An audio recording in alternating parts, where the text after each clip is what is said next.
Hello, everyone, and welcome to the Top 4. This is your Premier League weekend preview, talking about all things Premier League and also, obviously, Manchester United. So let's kick it off with some talk about what's going on in the Premier League. It's a massive week for the teams that are considered the traditional top 4. Chelsea have got off to a good start, and Lukaku is making his way into that team, which is kind of making that a little bit formidable. For those of you who do Fantasy Premier League, I will be talking about that as well. I haven't put him in my team yet. I do intend to put him in my team because I think he is going to score goals. But this first week, Arsenal being a bit of a bogey team, and also Arsenal desperate themselves, absolutely desperate themselves to get back on track because Arteta out is trending. AFTV's in meltdown, which is wonderful to see.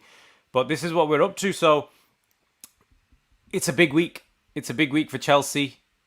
Can they put a marker down? Because I think, even though as much as I'd like to admit Man United are, I would like to think Man United are favourites, but Chelsea, Man City are the ones to watch out for if Man United aren't going to win this title. So Chelsea have to put a marker down. They've got Lukaku. They've got the £100 million man. Let's see what he can bring to the table. Can he destroy Arsenal's season already? That's a separate thing. Man City, obviously, after starting not too great, they need to get back on track. £100 million Jack Grealish, as Graham Souness says that he needs to get 4 assists in the next game. So we're looking forward to that as well. Man City are playing Norwich, so that's probably a gimme. If Man City don't win Norwich, it's peak.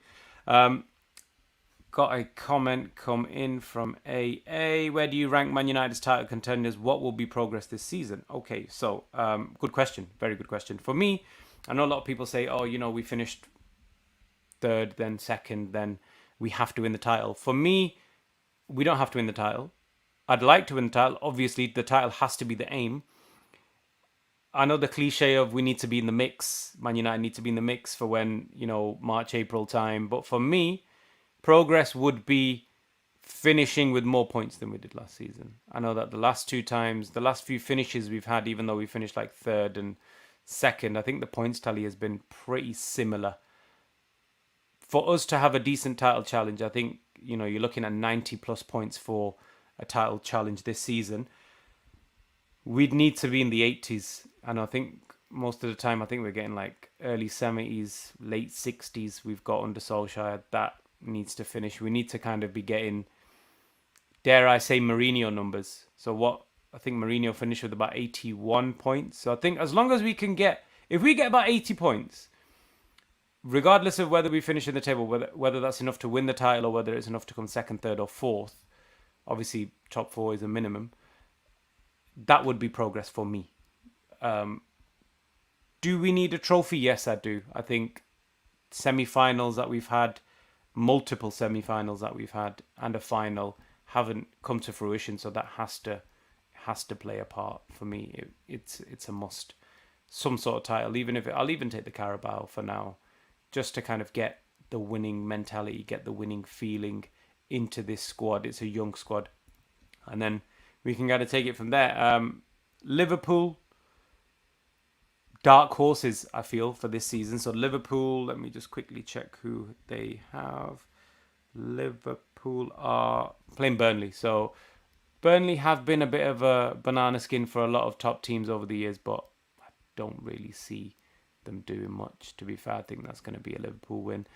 The real test for Liverpool is going to come when they play a big team.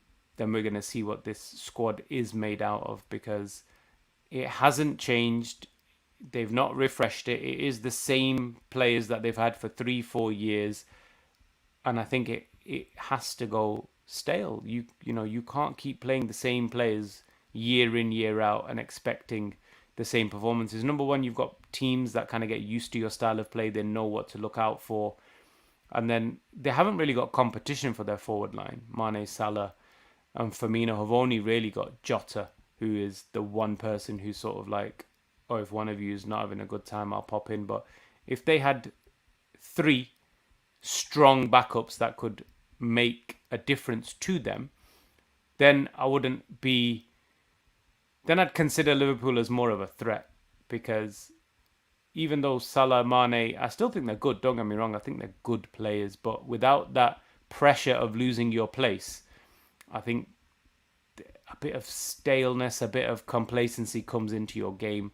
And to see if they can do it after having won the great things they've won year in, year out without the pressure is going to be the difference. Because Man United, year in, year out, whether we won the title, whether we came second, whether we won nothing, Man United were buying big players. So people in that team were constantly under pressure. Now, this team that's won the Champions League, won the league, what is the difference really? Now is Kanate, but obviously unproven.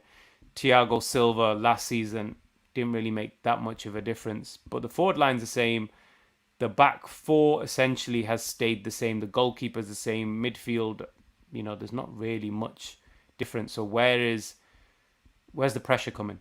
So anyway, enough about Liverpool. So they're the big teams that have got big week ahead. Man United, obviously. Let's just talk about Man United for a second. I see a lot of hate for Man United all of a sudden, because I think other teams finally consider us a threat.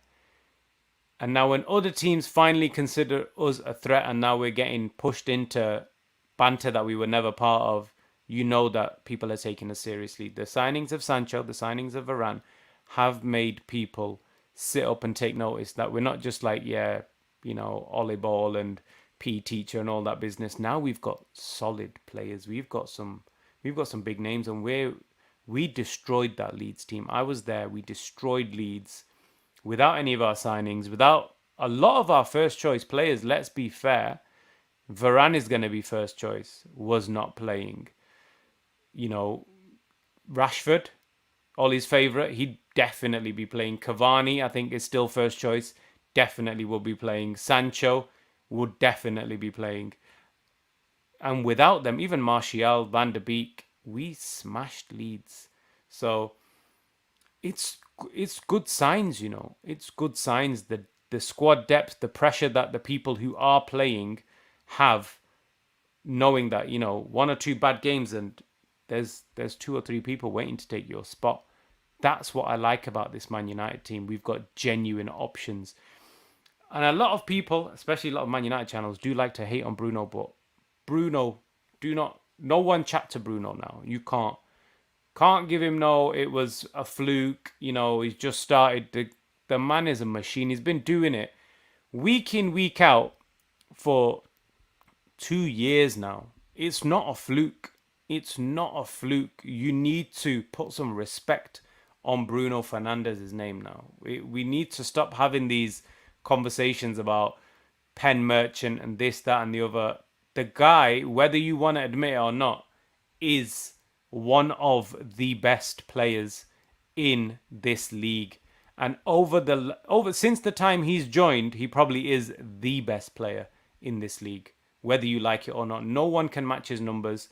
No one can match his assists.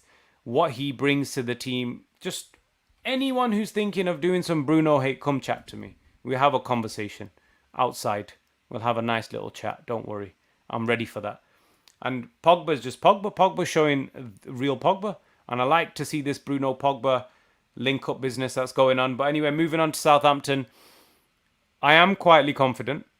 In fact, that I didn't see anything from this Southampton team, especially from now that they've sold Vestergaard, they've sold Ings. They've set themselves up for relegation as far as I'm concerned. So I don't see anything, even like all-out defence from Southampton, I don't think is going to help them today. Nothing's going to save them. When Pogba's on form, when Sancho is twisting people up, when he's putting people on the floor today, you're going to see it. He's going to put people on the floor. There's going to be memes all over the place of people that he sent to the shops, twisted their knees, ankles, retired them. You're going to see it all from Sancho this year. And this will probably be the ideal game to do it. A poor Southampton team. But that's it. that's all I've got to say for now. Cass is going to be with you tomorrow with his preview.